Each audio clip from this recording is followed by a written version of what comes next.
Bonjour à tous, bonjour à toutes. Aujourd'hui, c'est un épisode pas comme les autres. En collaboration avec AgriWeb TV, la chaîne dédiée à l'agriculture en Nouvelle-Aquitaine, je lance la série Les Cafés Fermiers.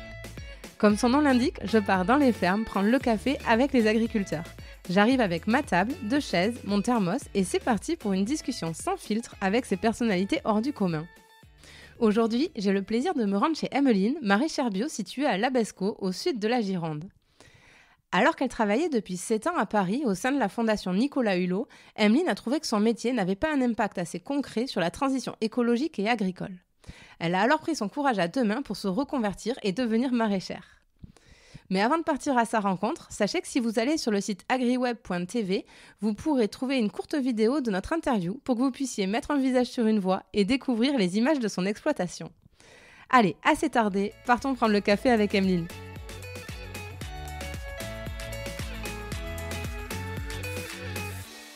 Bonjour Emmeline. Bonjour Louise. Merci beaucoup de m'accueillir sur ton exploitation. Je vais démarrer plaisir. par la première question. Est-ce que tu veux un thé ou un café? Un thé avec plaisir. Allez, je t'ai fait un petit verveine citron miel. Oh parfait. Tu m'en diras des avec nouvelles. la fraîcheur et tout là, ça va être juste le thé parfait.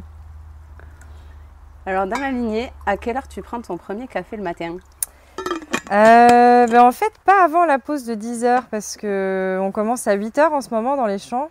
Donc je me lève et le matin j'ai plutôt me faire un thé justement chez moi, tranquillou. Et après à la pause avec les collègues, je me fais mon premier petit café de la journée. Ok.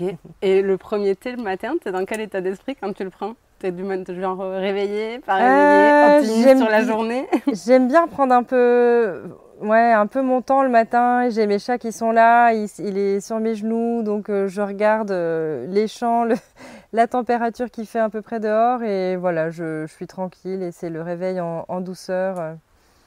Top. Et ouais. après, ta journée type, c'est quoi? Et donc on arrive à 8h le matin. En fait, on a une répartition en fonction des points des journées de livraison. Donc le lundi, mardi, on va avoir pas mal de récoltes, préparation de commandes, le jeudi aussi. Et le mercredi, vendredi, c'est plus des journées pour tout ce qui va être plantation, désherbage, entretien des cultures. Voilà, c'est assez bien rythmé. Et puis de temps en temps, le week-end, un marché. Mais on arrive à ne pas travailler sinon le week-end. Magnifique, c'est rare pour des agriculteurs. On en parlera de ton association avec David. Je te propose de rentrer dans la première rubrique qui est Raconte-nous ta ferme. Okay. Pour démarrer, est-ce que tu pourrais nous dire où c'est qu'on est là Et donc installé? là, on est dans la serre 1 des Jardins de la Porte. Alors comme son nom ne l'indique pas, c'est la deuxième serre que David a installée, pas la première.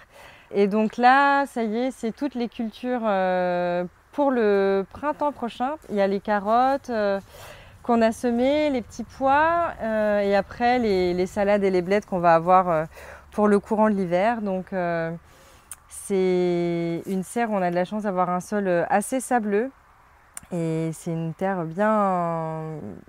parfaite pour le maraîchage. Parce qu'on est proche des Landes ou... En fait, étonnamment, sur tout le terrain, c'est le seul endroit où on a ça. Mais historiquement, les gens devaient avoir leur potager. Ils ont sûrement pas mal amendé avec du fumier. Et on a une terre qui est vraiment parfaite. Donc c'est un peu de notre terre chouchoute, mais du coup qui est aussi bien appréciée des rongeurs pendant l'été. Bon. Ah. Mais voilà. Non, dommage. Donc, tu pourrais nous décrire ton exploitation, votre activité, oui. quel type de légumes vous faites? Donc en fait, David, il a acheté ce terrain courant début 2017 et il y a 2 hectares en tout. Donc on a à peu près 7000 m² qui sont cultivés et dans cette surface cultivée, on a 1300 m² de serre. Donc on fait ce qu'on appelle du maraîchage diversifié, on est certifié en agriculture biologique. Et nous, on travaille selon les techniques du maraîchage sur sol vivant. Et donc, vraiment, le sol, les vers de terre et toute la vie du sol, ce sont nos enfants, nos petits bijoux qu'on chouchoute. On ne va pas labourer en profondeur, on va apporter de la matière organique dans les sols. Et vraiment, voilà, on va faire en sorte que le sol soit vivant pour que les plantes se nourrissent dedans. Et on ne va pas venir... en infirmière, venir perfuser les plantes. C'est vraiment le sol qui fait ce rôle nourricier pour nos plantes. aussi dans cette idée de diversification et d'intégrer le maraîchage dans un écosystème. David, quand il s'est installé, il a planté une 50aine d'arbres fruitiers.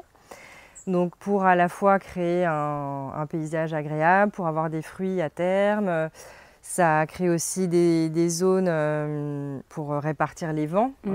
Ça va limiter les vents forts parce que l'ouest est de ce côté, donc on a les vents forts d'ouest. Donc ça va être bien à terme avec les arbres d'avoir un peu un microclimat. Ça attire les oiseaux qui vont manger les insectes et les chenilles qui viennent sur nos choux. Donc l'idée, c'est vraiment de recréer un écosystème et que les équilibres naturels se refassent. On intervient un peu au début, mais l'idée ensuite, c'est de laisser faire les choses. Ouais. C'est de mettre en place un cercle vertueux finalement. Ouais. Mais ça demande de penser son exploitation à moyen, long terme et pas à rendement court terme, j'imagine. Et puis ça demande du temps aussi de travail. De la patience. De toute façon, quand on se lance à travailler en agriculture, ça nous apprend l'humilité et l'apprentissage du temps, de la patience, de l'observation. Clairement, c'est sûr que David, lui, dès le début, il savait qu'il voulait implanter des arbres fruitiers. Donc, il a réfléchi à comment mettre mes arbres en harmonie avec le maraîchage pour que ça soit aussi pratique de cultiver. L'idée, ce ne soit pas que ça devienne une contrainte de mettre des arbres. Il faut vraiment le penser. Comme quand on construit une maison, où est-ce qu'on va mettre les portes, les fenêtres, la sortie de secours. Voilà, quand on aménage un espace maraîcher et qu'on veut vraiment que ça soit un lieu vivant intégré dans son écosystème, il faut tout penser dès le début. C'est plus compliqué sinon après de rajouter. Puis vu que l'arbre, ça prend énormément de temps, c'est vrai que c'est bien de le savoir dès le début. Comme ça, d'ici peut-être encore 2-3 ans, on commencera à avoir une production en fruitier. Ça a été quoi le déclic pour toi de rejoindre cette exploitation? Tu as un parcours de vie plutôt atypique pour une jeune installée. Tu peux nous raconter? Moi, j'ai grandi à la campagne, dans la campagne vosgienne. Donc j'ai quand même toujours été habituée à être dans la nature, dans un environnement. Alors je vivais pas dans une ferme, je suis pas issue d'une famille agricole, mais on a toujours... Mon village, il y avait beaucoup d'agriculteurs et puis je passais mon temps dehors, quoi. Même toutes les activités sportives au collège, on faisait la course d'orientation en forêt. Et depuis toute petite, mon rêve, c'était d'être vétérinaire, de m'occuper des animaux. Donc j'ai vraiment travaillé à l'école dans cette optique d'être vétérinaire. Et au final, après classe prépa, agro et véto, j'ai pas eu les notes suffisantes pour aller en école vétérinaire, mais j'avais la possibilité d'aller en école d'agronomie, donc je savais pas trop ce que j'allais y faire. On me parlait d'agromanagement, de marketing, de conseiller phyto, ça me parlait pas trop, mais je m'étais dit j'arriverais bien à m'y retrouver un moment, autant aller en école d'agronomie, puis ça me permettait de voyager un peu parce que j'avais toujours été en Lorraine pour mes études, donc là j'ai fait Cap Sud-Ouest, Toulouse, changement de vie. Très bon choix, j'ai fait mon école de commerce là-bas. Voilà, et j'ai adoré la vie toulousaine. Ouais. Et bref, et rapidement en école d'agronomie, je me suis dit moi je voudrais pas bosser dans l'agroalimentaire ou en banque, donc je cherchais un peu comment j'allais pouvoir mettre à profit ces années et m'y retrouver. Et dès la première année, en fait, on doit faire un stage en exploitation agricole parce qu'ils nous disent avec intelligence, même si vous ne serez pas agriculteur, vous allez peut-être les conseiller ou vendre leurs produits. Donc, il faut que vous compreniez le métier. Donc, ils nous envoient un stage terrain. Et moi, un peu par opportunisme, je suis remontée dans les Vosges pour retourner un peu voir ma mère quand même. Qui était loin. Voilà. Et je suis allée chez un éleveur laitier bio. Ils étaient éleveurs laitiers depuis de génération en génération. Lui, il était en agriculture biologique depuis les années 92, donc il était un peu dans les pionniers. Hyper engagé, il a été président de la Fédération nationale d'agriculture biologique. Il était élu régional à l'agriculture. Quelqu'un de passionné, passionnant, qui m'a montré un peu un autre visage de l'agriculture. Quel rôle ça pouvait avoir dans la vie du territoire, dans le paysage, dans le lien social, dans la construction d'une politique publique et de la vie d'une collectivité. Je me suis dit, ah ouais, en fait, c'est ça, agriculteur, ça peut vraiment être hyper intéressant. Et déjà, ça avait mis une petite graine dans ma tête. Et puis, étant diplômée, pour des raisons sentimentales, je suis arrivée à Paris, comme beaucoup de jeunes diplômés, parce qu'à Paris, tout est possible. Sauf que j'avais du mal à trouver du boulot qui ait du sens, parce que même si j'avais pas encore cette conscience vraiment écologique, j'avais quand même envie de travailler en lien avec la biodiversité, l'environnement. Et au final, j'ai découvert le service civique et la Fondation Nicolas Hulot en cherchait plein. Je ne connaissais pas trop la fondation à part Nicolas Hulot et Ushuaïa. Je m'étais dit, bon, on verra bien ce qu'ils font, ça avait l'air sympa. Et puis voilà, c'était soit un service civique à la Fondation Nicolas Hulot, soit un contrat service après-vente à la FNAC, parce que je trouvais tellement rien que j'étais prête à faire ça. Donc je me suis dit non, ça sera quand même mieux d'aller à la Fondation Nicolas Hulot, même si c'est moins bien payé. Et voilà, j'ai mis un pied dans le monde des ONG parisiennes et c'était juste incroyable parce que le deuxième jour, je rencontrais le WWF, la Ligue pour la protection des oiseaux, la Fondation Yves Rocher, enfin voilà, toutes ces grandes ONG qui œuvrent pour la biodiversité en France. Moi, petite service civique, j'arrivais dans ce milieu-là. Mais au bout de 7 ans, à voir les gens faire, à les soutenir, à les accompagner, à les aider à développer leurs projets, je me disais, mais moi, je fais quoi vraiment ? Oui, c'est satisfaisant de les aider, hyper motivant, stimulant de les voir. Mais moi, j'avais l'impression d'avoir fait un peu le tour et de ne plus faire assez, quoi. Et là, j'ai vu le documentaire Demain, en avril 2016, et ça a été le déclic. Enfin, je l'ai vu une première fois avec une collègue. Et puis, je suis allée le revoir avec mon compagnon de l'époque. Et en sortant, il me dit, mais on est tous les deux ingénieurs agro, on en a marre de nos boulots, on veut pouvoir travailler ensemble, mais pourquoi on ne se lance pas dans le maraîchage, quoi ? Alors, dans l'agriculture, au début, le maraîchage, ça n'a pas été l'évidence. C'était ma question. Est-ce que c'était évident pour toi ou est-ce qu'il y a eu d'autres options ? En fait, moi qui voulais être vétérinaire, qui avait fait des stages en élevage, mon compagnon de l'époque avait aussi fait un stage en élevage. On s'était tous les deux intéressés à l'élevage. Moi, j'aimais ce côté aussi transformation du fromage. Mais bon, là, on s'est posé, on s'est dit... Lui, il avait eu des grands-parents agriculteurs, mais voilà, la ferme était vendue. On s'est dit, on n'est pas issu du milieu agricole, on n'a pas d'élevage à reprendre. C'est quand même lourd en investissement, en responsabilité. Peut-être qu'on peut commencer par quelque chose de plus abordable. Et ensuite, on verra petit à petit d'étoffer, de diversifier. Et donc, on s'est dit, le maraîchage, c'est peut-être plus simple. Enfin, en tout cas, c'est moins d'investissement. C'est plus abordable, mais je ne sais pas si c'est plus simple. Ouais. Et puis, en termes de responsabilité, voilà, on se disait, enfin, moi surtout, je me disais, si jamais la reconversion ne marche pas, ça sera dur de laisser des légumes mourir. Enfin, je les vendrai ou je les donnerai aux copains, mais quand tu as un troupeau derrière à assumer, enfin, voilà, je trouvais qu'en responsabilité, c'était plus dur, quoi. Donc voilà, moi n'étant pas du tout tempérament d'entrepreneur qui a toujours été la bonne exécutante salariée, ça me faisait un peu peur cette partie-là. Autant on m'avait dit oui, tu verras, c'est dur le travail de la terre, d'être dans les champs et tout ça, mais moi c'était vraiment la partie entrepreneur, quoi. T'as plus de filet, oui, t'as pas beaucoup de revenus, mais bon... Quand tu es salarié, tu as les congés payés, tu as les arrêts maladie, tu as les RTT, tu as les primes de fin d'année, le CE et tout ça, tu le perds, quoi. Donc c'est ça, moi, qui me faisait peur. Je me disais, bon. Donc avec mon compagnon à l'époque, on s'était dit, moi, je quitte mon emploi qui était moins bien rémunéré que le sien. Ça me permettait de quitter Paris, j'engage la formation, je lui fais des cours du soir. On s'installe et puis petit à petit, il me rejoindra sur l'exploitation parce qu'on voulait vraiment assurer d'avoir un revenu fixe, quoi. Bien sûr. Parce qu'on n'était pas propriétaire, on avait un loyer à payer. Donc il fallait quand même qu'il y ait de l'argent qui rentre, assurément. J'avais fait ma rupture conventionnelle de la Fondation Nicolas Hulot en septembre. Et ça aussi, c'est un détail administratif, mais c'était aussi quelque chose d'important pour moi. Évidemment, ça permet d'assurer ses arrières. Exactement, et ça c'était vraiment chouette aussi que la directrice de la fondation et mon chef me soutiennent dans mon projet et disent ok, on t'accorde une rupture conventionnelle, parce qu'après ça m'ouvrait mes droits au chômage pour 2 ans, et ça c'est pas négligeable, hein. Donc voilà, grâce à l'acceptation de la rupture conventionnelle, j'ai pu partir en toute sécurité, faire ma formation pendant 6 mois. Et petit revers de la médaille, ça a été quand même un gros chamboulement, quoi, de quitter Paris, de quitter la fondation, d'engager cette reconversion. On imagine. Et du coup, un peu l'effet boule de neige, je me suis séparée de mon compagnon avec qui j'avais le projet. Tu t'es dit autant tout changer de A à Z.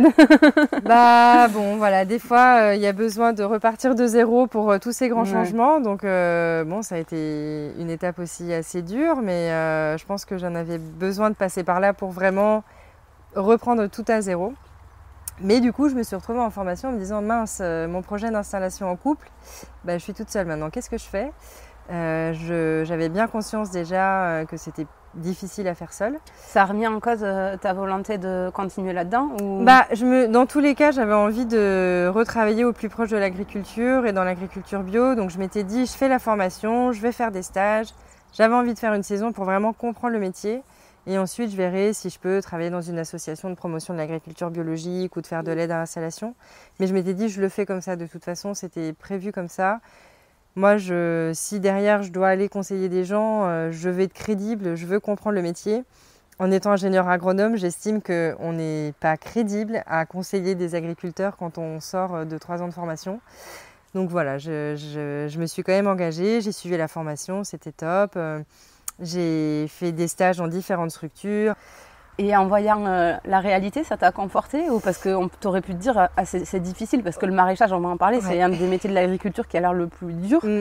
Ça t'a pas fait peur ? En fait, moi déjà, je suis quelqu'un d'assez sportive. Je faisais beaucoup d'équitation, beaucoup de footing, donc j'ai aimé avoir un métier où je me dépensais. J'avais passé 7 ans en bureau à Paris, donc j'étais contente d'être dehors, en plein air. Et je suis quelqu'un d'un peu speed aussi, quoi. J'aime toujours faire plein de choses tout le temps. Et donc Aurore, ma patronne, avait vraiment ce rythme-là. Donc j'ai aimé en fait être dans son sillon, dans son dynamisme. Et c'était en plein mois de juillet. Donc au pic de la saison où c'est dur, il fait chaud, on travaille beaucoup. Enfin, il y a vraiment beaucoup d'interventions à faire sur les légumes, le désherbage. Et elle me dit, bon, ça va, on ne te dégoûte pas trop. Je lui dis, non, en fait, figure-toi que je pense que vraiment, là, je sens que je veux m'installer, quoi. Je suis convaincue d'avoir trouvé ma place, de vouloir faire ça. Maintenant, il faut que je trouve le bon endroit où m'installer. Et, donc, ouais, non, ça a été finalement assez rapide, quoi. Et du coup, tu rencontres David. Alors il y a eu une étape avant David parce que du coup, n'étant plus en couple, sachant que je voulais pas m'installer seule, j'étais un peu à l'affût des projets collectifs et j'avais, toujours par l'intermédiaire de la Fondation Nicolas Hulot, en 2015, au moment de la grande conférence pour le climat, j'avais rencontré des vignerons de Bordeaux qui étaient venus sur Paris, très engagés dans la biodiversité, qui ont implanté des vergers dans leurs vignobles. Et en fait, on se recroise et là, ils présentent qu'ils ont eu l'opportunité de racheter une propriété viticole avec des prairies, des bâtiments où ils veulent monter un projet collectif paysan.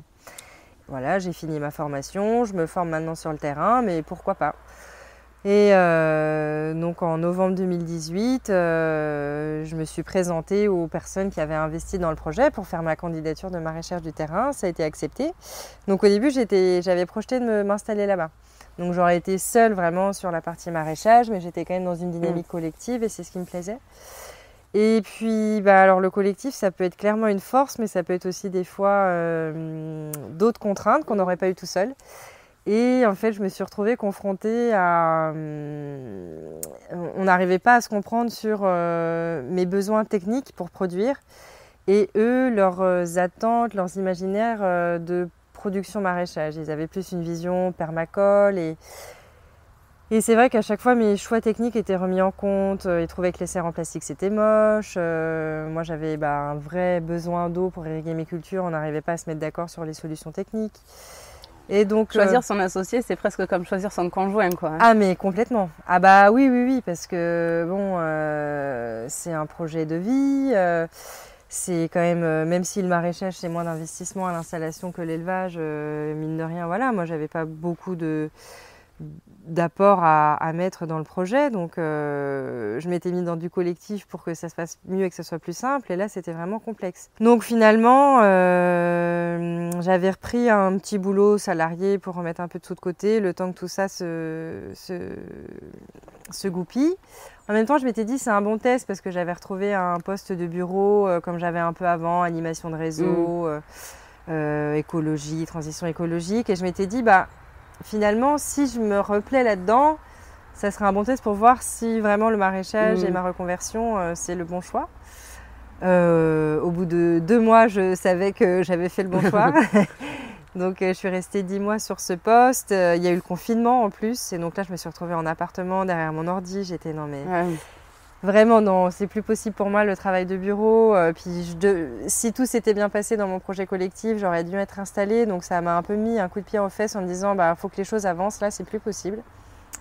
Et là, on me dit que les choses n'arrivent jamais par hasard. Je reçois un mail de la GAP. Et dans le mail, il y avait l'annonce de David qui recherchait un associé. Je dis, ah ouais, bon, pourquoi pas.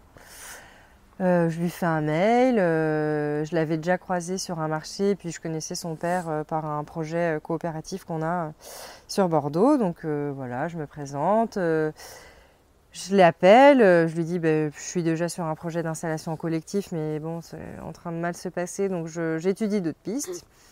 Je suis venue le voir, il m'a fait visiter les jardins et puis il a été ouvert, transparent sur comment il travaillait, sa comptabilité, sa planification.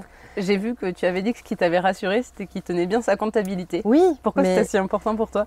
Parce que en fait, dans les reconversions agricoles et notamment dans le maraîchage, il y a beaucoup d'utopistes qui se disent que ça va être facile, ils veulent se mettre au vert, alors que c'est une vraie entreprise qu'on a, quoi. Et donc moi, je voulais m'associer avec quelqu'un qui avait cette vision pragmatique du métier, réaliste et qui veuille en vivre. Parce que c'est ça aussi, il y a pas mal de gens des fois qui se reconvertissent, qui disent « Oui, non mais c'est pour mon autonomie alimentaire et puis non mais moi le RSA ça me suffit ». Moi j'étais non en fait, c'est un boulot... je suis ingénieure agronome, je me suis fermée, j'ai un peu d'expérience dans le maraîchage, je veux faire ce boulot pour en vivre. Alors pas des mille et des cents, je sais bien que je ne gagnerai jamais ce que j'avais avant, mais pour autant, je veux en vivre, je veux pouvoir élever une famille. Et donc pour moi, c'est hyper important, oui, que la personne avec qui je m'installe soit carrée et réaliste en fait sur le métier. Puis j'imagine qu'il y a un vrai challenge aussi de participer à nourrir la population et pas juste être en autosuffisance alimentaire. C'est ça. Oui, de participer à l'effort collectif. Là, on nous a sollicité pour réfléchir à comment rendre l'alimentation bio accessible à des publics précaires. Et en gros, ce qu'on nous demandait, c'est de faire un effort sur le prix. On disait, non mais déjà, avec le prix qu'on fixe, c'est le prix juste pour que nous, on sorte un salaire, pouvoir... embaucher, un SMIC, oui, voilà. Et non, on ne peut pas faire d'efforts, quoi. Et c'est vrai que David, mon associé, a eu les mots justes. Il dit, on a déjà tellement de choses à porter sur les épaules. Avec ce métier, on ne peut pas non plus assumer la précarité du monde, quoi. Donc oui, non, il faut... pour tenir, il faut quand même s'installer en ayant l'envie d'en vivre un minimum. C'est quoi le plus difficile pour toi, selon toi, dans le métier ? Ma problématique du moment, c'est celle qui me vient en tête, c'est le logement.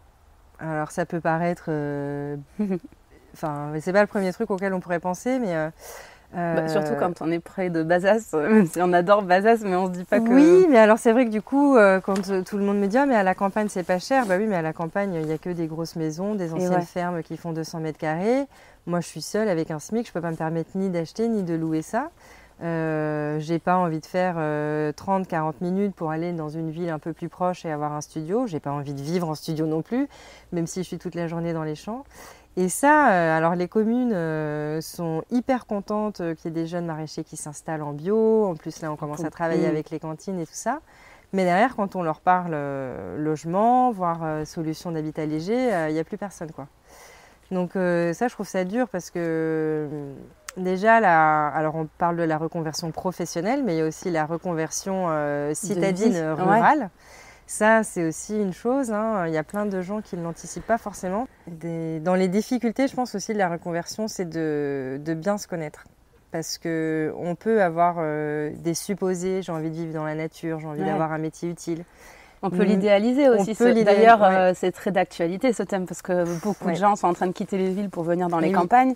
Mais il faut se rendre compte... c'est difficile aussi de se rendre compte qu'est-ce que ça représente vraiment au quotidien. Oui, clairement. Et c'est vrai qu'avec du recul, j'aurais presque mis 6 ans à m'installer parce que le déclic, ça a été avril 2016 avec Demain. Et là, avec David, on va créer notre société agricole en janvier 2022. Donc, j'aurais presque mis 6 ans. Et justement, c'était du courage ou de l'inconscience maintenant, avec du recul, de se lancer comme ça ? Du courage, ça c'est clair qu'il en faut. De l'inconscience, non, parce que J'ai pas d'enfants, donc j'engageais pas une famille derrière ce projet. J'avais pas de crédit immobilier. Enfin voilà, j'ai pris le temps de faire ma formation, de me faire de l'expérience. Donc non, c'était pas l'inconscience, mais du courage, oui, parce que c'est vrai que le statut de salarié, il a des inconvénients, mais il a aussi beaucoup d'avantages. Qu'on apprécie une fois qu'on a quitté le statut de salarié. Oui. Et alors j'ai beaucoup d'amis qui me soutiennent, qui m'accompagnent. Ma famille, à distance, essaye de me soutenir. Mais ce qui m'a confortée dans mon choix, quand je suis arrivée ici, qu'on a engrangé le projet d'association et comment un peu aménager l'exploitation pour qu'on puisse se tirer de revenus, David avait l'envie d'installer une nouvelle serre. Et donc on commence à regarder, à demander des devis. Et il y avait une serre, pour 2 serres équivalentes, il y en avait une qui était moins chère, mais un peu moins bien, moins pratique et tout ça. Et je dis à David, écoute, si tu veux, on peut lancer un financement participatif et puis comme ça, on se fait plaisir, on a un bel outil de travail et voilà. Ah ouais, ok. Et donc, je me suis occupée de ça. J'ai lancé la campagne en février 2021 et l'objectif, c'était de collecter 5 000 € en 2 mois. Et en fait, j'ai collecté 5 000 € en 5 jours. Parce que tout mon réseau d'anciens élèves, agro, ma famille, mes amis, tout le monde vous a soutenu. Les anciens clients quand je travaillais à Esine chez Aurore et Philippe, les clients actuels qu'on a avec David. Au total, la famille David aussi. Au total, ça a été plus de 180 personnes. Et donc, je suis montée à 13 000 €. Et là, je me suis dit, waouh, je suis bien entourée, bien soutenue. Les gens voient l'importance de ce projet pour moi. Et ils me font confiance aussi parce que voilà, ça allait de 10 € à 200 €. C'est un montant qu'ils me confiaient pour mon projet. Donc je me dis, bon, j'ai fait le bon choix. Les gens me font confiance. Et je vais passer à la rubrique de la question qui pique. En fait, on oppose souvent environnement et agriculture, écologie et agriculture. Tu viens de la fondation Nicolas Hulot, aujourd'hui tu es agricultrice et j'aurais bien aimé avoir ton avis sur la question. Est-ce que finalement ces 2 notions elles sont vraiment opposées ou est-ce que c'est la société, notamment les médias qui ont fabriqué cette opposition? C'est quoi ton regard là-dessus? Franchement, c'était hyper intéressant et quand j'ai commencé à dire que j'allais me reconvertir dans le maraîchage, quelqu'un m'a dit, proche de la fondation, enfin quelqu'un de la fondation qui va aller sur le terrain et qui va savoir de quoi il parle.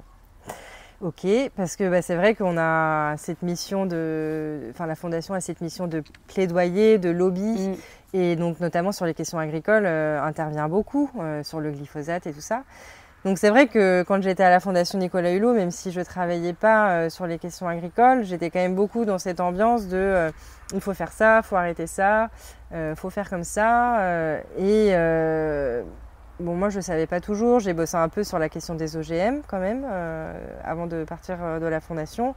Pareil, les OGM, il ne faut pas, tout ça. Donc je suis passée de Yaka Faucon à allez, comment on fait quoi. Et typiquement, là où j'ai été ouvrière agricole, ils sont en bio sur 10 hectares. Et la question de l'enherbement en bio, c'est le nerf de la guerre, quoi. Comment tu gères l'herbe si tu ne peux pas utiliser d'herbicide et de Roundup, voilà. Et que c'est dur de trouver de la main-d'œuvre au-delà du fait que ça coûte cher. Plus, en tout cas, moi, j'ai pas très envie d'aller désherber à genoux au sol. Exactement. Donc là, déjà, j'ai vu les difficultés techniques par rapport à la gestion de l'herbe. Alors, il y a toujours moyen de faire, mais c'est d'autres équipements, il faut être formé, Donc là, je me suis dit, oui, c'est pas si simple. Après, en effet, sur tout ce qui est les ravageurs des cultures.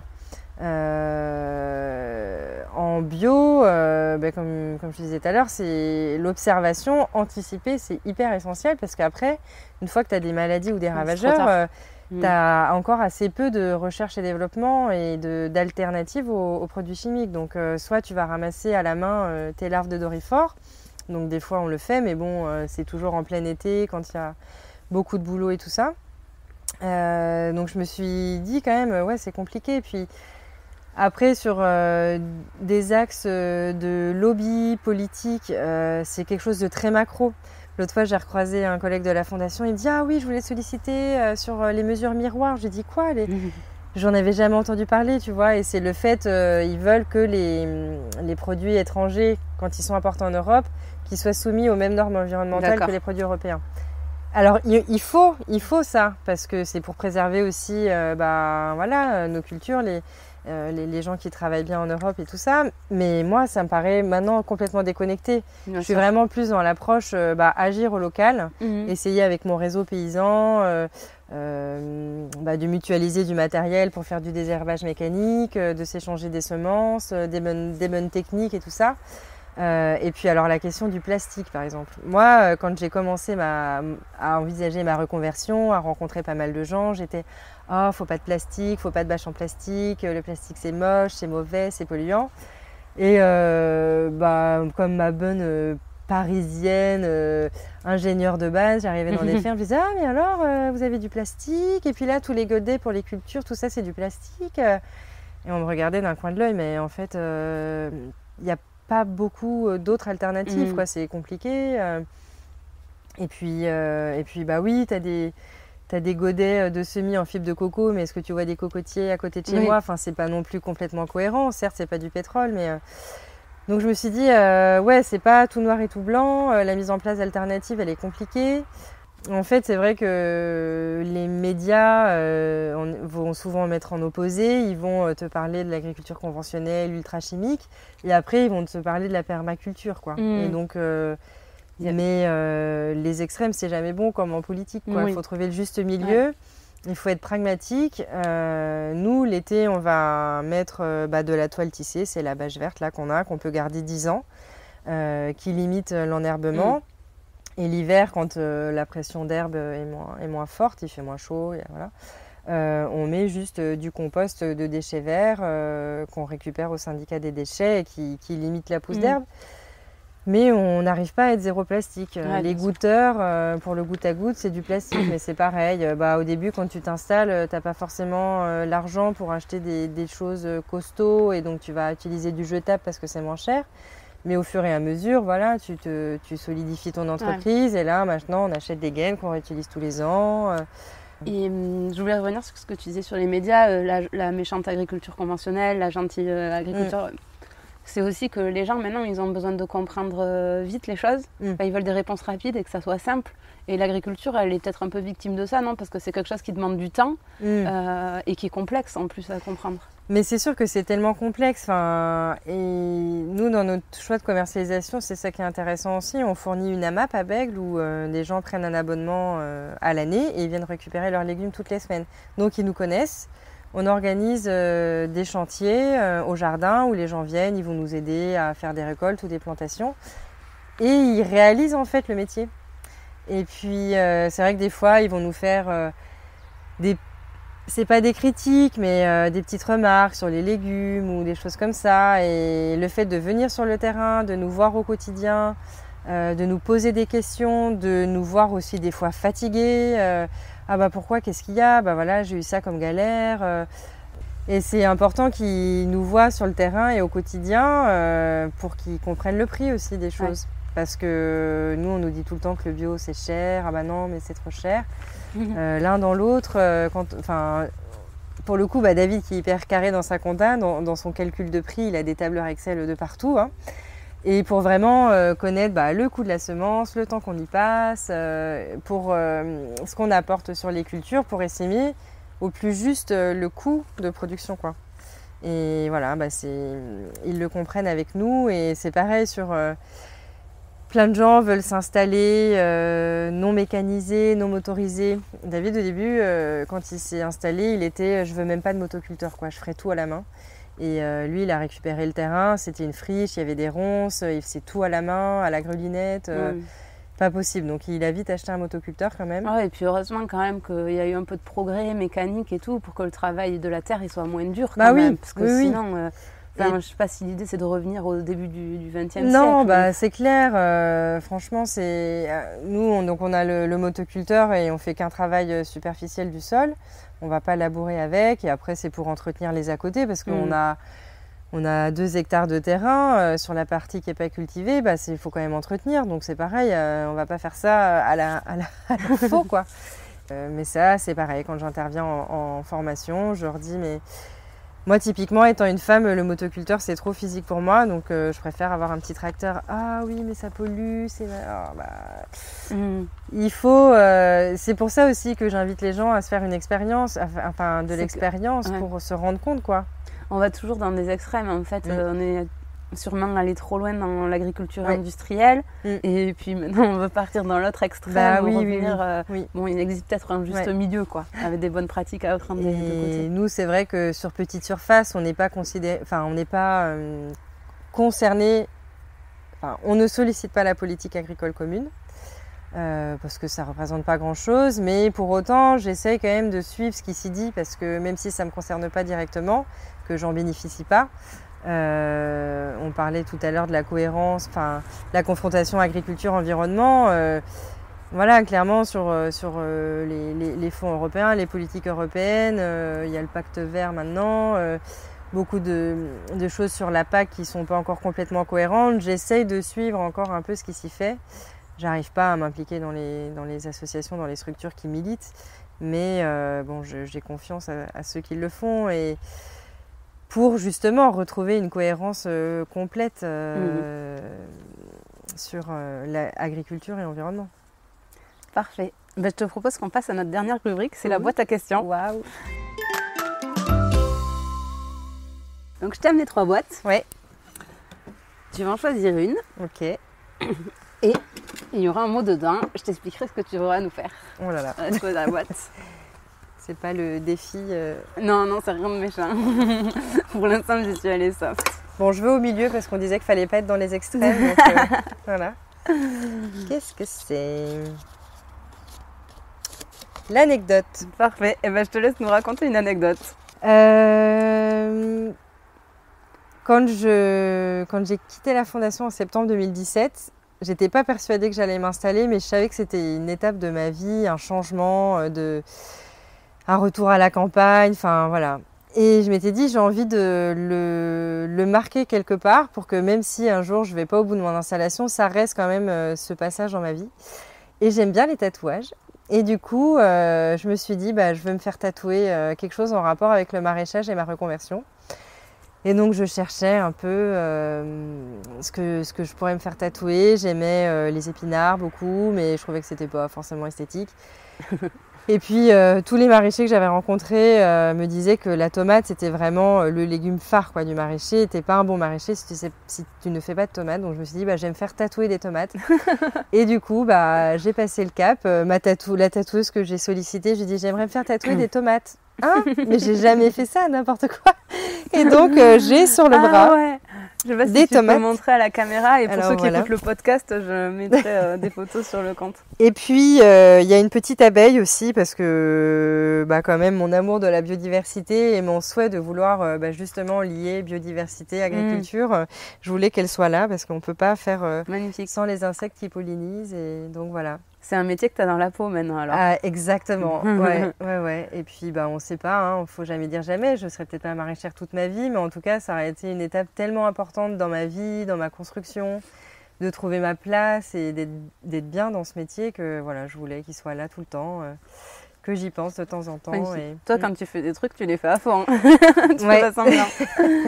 Et pour finir, est-ce que tu pourrais nous dire où c'est qu'on peut te retrouver, peut-être sur internet, où c'est qu'on peut retrouver tes produits ? Oui, alors donc on fournit une AMAP à Bec près de Bordeaux les mardis soirs. Donc c'est une association donc, où il faut prendre un abonnement. On fait boutique à la ferme les jeudis soirs de 17h à 19h où les gens peuvent commander les légumes avant sur un site de producteur qui s'appelle cagette.net. Et là on est en plein chamboulement parce que du coup moi quand je suis arrivée chez David ça s'appelait les Jardins de la Porte et avec notre association on va s'appeler le GAEC Ferme la Porte. D'accord. Donc là à l'heure actuelle sur Facebook on s'appelle encore les Jardins de la Porte. le site internet, si vous mettez les jardins de la porte ou ferme la porte, ça renvoie vers notre site internet et il y a les liens pour commander. Super, et on ira voir tout ça. Merci beaucoup Emeline pour ton accueil. Avec plaisir. Et voilà, c'en est fini pour cet épisode de la série Les cafés fermiers d'AgriWeb TV. Si vous voulez en savoir plus sur notre agriculteur ou notre agricultrice du jour, n'hésitez pas à vous rendre sur le site internet d'AgriWeb TV, agriweb.tv. Nous avons enregistré une vidéo de 5 minutes en même temps que le podcast. Vous pourrez donc mettre un visage sur une voix, mais aussi voir les images de l'exploitation. Et puis surtout, vous pourrez découvrir plein d'agriculteurs d'exception en Nouvelle-Aquitaine. Je vous dis à très vite pour une nouvelle pause café chez les agriculteurs.